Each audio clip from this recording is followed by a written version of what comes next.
Ile si Dabonge jamani.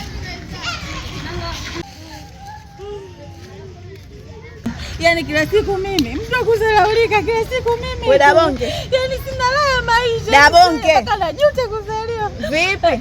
Vipi? Yaani mpaka ukiona mtu mzima analia, usijue kama mimi sioni aibu watu wanavyopita, mimi naona aibu. Yaani kikuelekeza maisha nilionayo mwenyewe utaniogopa. Juzi mwanangu hajaenda shule.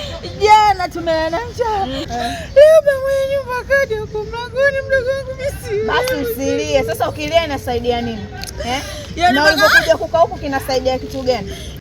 Hapo uangalie mazingira yote yaliyokaa, mazingira machafu, watu wote wanaopita hapa wanakushangaa wewe, unalia kama mtoto mdogo. Kwa hiyo kileo matatizo yako ndo yanaisha. Naomba nyanyuka tuondoke nyumbani. Unanichanganya. Nyumbani tunakoenda kwangu kwako. Maana yake mimi nishakwambia nyumbani kuna baa mwenye nyumba. Unaniambia tuende nyumbani. Sasa Dabonge mimi nikupeleke nyumbani kwako mimi chizi au? Nyumbani wapi sasa tunakoondoka? Nyumbani kwangu. Nyumbani kwako wewe? Hata kama tunaenda kwako sasa tusipite njia hii, maana yake huku ndo hata kwa nyumbani kwako. Kama wewe tupite tunakatia hivi shortcut.